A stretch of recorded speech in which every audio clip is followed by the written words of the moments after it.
lang. Nakita ko lang ho ito, sabi nito, nananakaw ba ang dagat? No? Really, seriously, sobrang linaw naman po. Kasi daw ho, mga bossing, ang sabi ni Inday Sara Duterte, yung problema natin sa West Philippine Sea do not make up our entire relation with China. Eh, ang China ho ang nanggugulo sa atin. Sila po ang nambobomba. Sila po ang bomba ng tubig. Sila po ang bumabangga sa mga barko natin.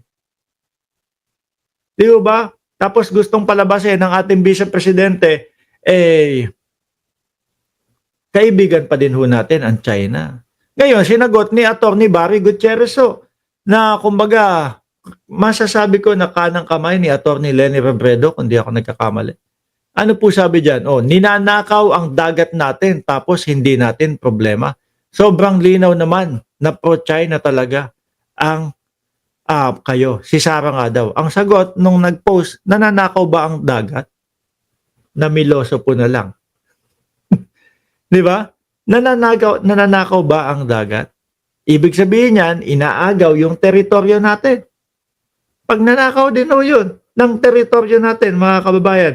So ngayon, dahil hindi nga ho nila kayang sagutin, mga bossing, mamimiloso po na lang. Nananakaw ba ang dagat? Really? Seriously? Kaloka? Gustong pagmukain ho na mali yung sinabi ni Barry Gutierrez ho. Which is, ang pagkakaintindi naman ho dyan, napakasimple lang ho, mga kababayan. Inaagaw ang teritoryo natin. Ano tawag dun? Pagnanakaw. Baka para sa DDS hindi kumbaga mali yung pagkakasabi nun. 'Di ba? Yan yung sinasabi ko sa inyo. Dahil ang hirap pong i-depensa, mga boss chief amo sir, kahit ano na lang, mamiloso po na lang tayo. No?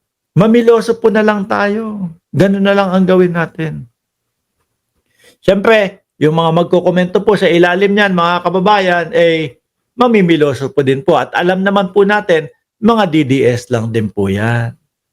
Iwanan na ho natin, isinama ko lang ho, mga kababayan, na ngayon ho, dumako tayo mismo. Nako, eto na. Sabi ho dito, mga boss chief amo sir, no? Yung mga sabungero, eto na nga. Yung Los Sabungeros, ano sabi po dyan, lalakyan ko para mabasa nating lahat. Ayun, no? Yung mga nawawalang mga sabungero. Sabi ayan, lugar sa Taal na ibinaon ang sabungeros, tukoy na, alam na. Yung mismong lugar po, mga kababayan. Di ba?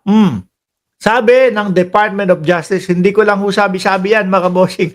Hindi ko lang husabi-sabi yan. Sabi ng DOJ, balita po ng Filipino Star ngayon, July 7, 2025, alas 12 ng madaling araw. Lugar sa Taal na ibinaon sa Bungeros. Tukoy na, DOJ. Basahin ko ho mga bossing, ngayon po. Manila, Philippines. Tukoy na umano ng Department of Justice ang lugar sa Taal kung saan ibinaon ang mga nawawalang sabungero. Para po doon sa mga ngayon lang napakinggan, ngayon lang po narinig itong tungkol sa mga nawawalang sabungero. Ang sabi po ni alias Totoy o ni Dondon, diyan daw po itinapon yung mga bangkay nung mga sabungerong nawawala. No?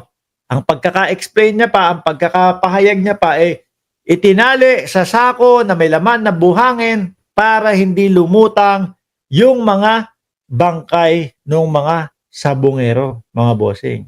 Ngayon, sabi naman po ng mga eksperto, kaya pang makita. No? Kaya pang makita, kaya pang matagpuan yung mga bangkay kung nandoon man. Tapos ngayon, natukoy na. Ano po? Nalaman na.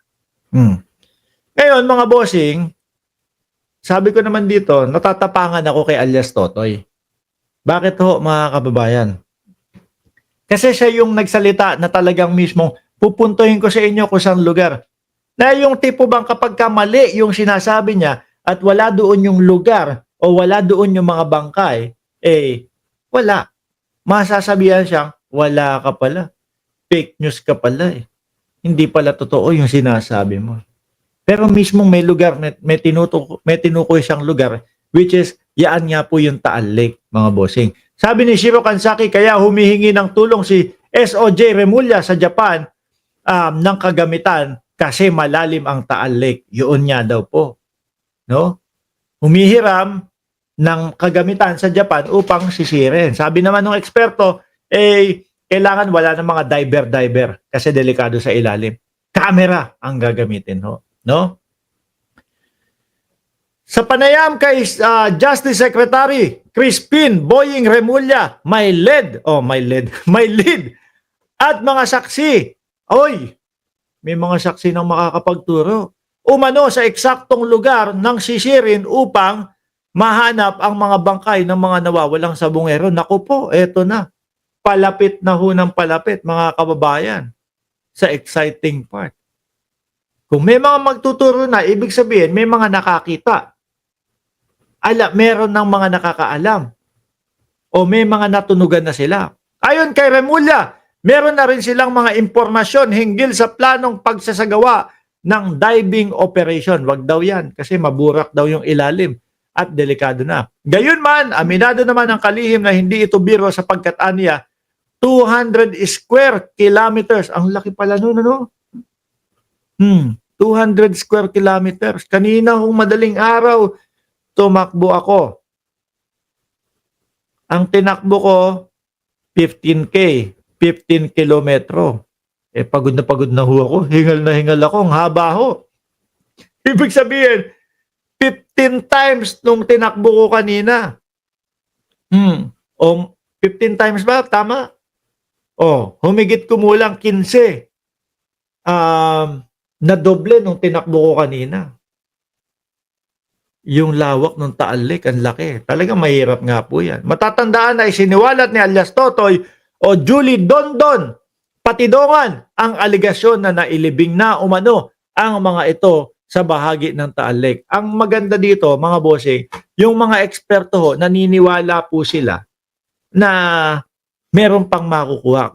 Ako ho, sabi ko kasi, mga bossing, nako, 4 na taon.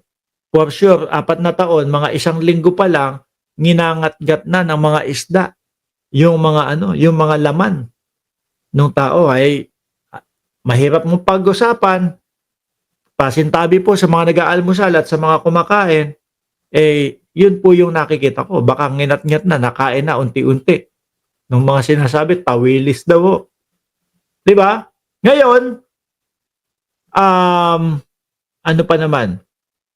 Ngayon naman, mga bossing, yung mga buto naman ang iniisip